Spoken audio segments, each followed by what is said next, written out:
si Mami na! Joyce Jimenez, super excited sa pagbubuntis niya!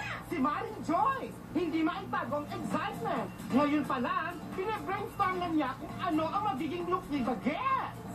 I'm 3.5 months pregnant. I'm 14 weeks, 14 going on 15, I think, something like that. It was really enough. He really wanted to have kids like right after we got married. So right now, I'm giving birth in the States. So I'm gonna give birth there, and then I'm gonna have a baby there, and then I'm gonna come back here.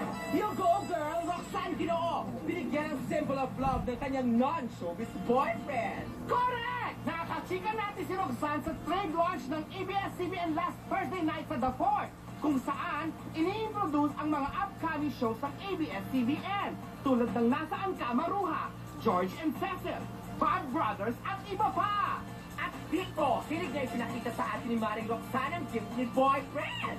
Ano na symbol of love ito? Patingin naman! Patingin naman!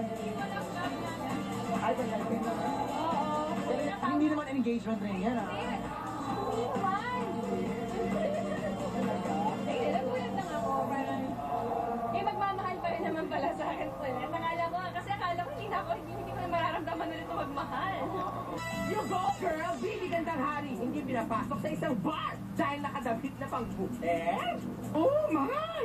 Wawa naman, Bibi! Cross-dresser nga ba ang turing ni Bibi sa sarili niya? I don't consider myself a cross-dresser because deep in my heart, I'm a woman. Ito mga owners ng bar na ito sees me in the physical. Sana mas maliwanagan sila, may enlightened sila sa ganito mga klase, mga binibigay nila na mga rules sa mga tao. Taiwan! Back and Tayo, go, girl! Susunod sa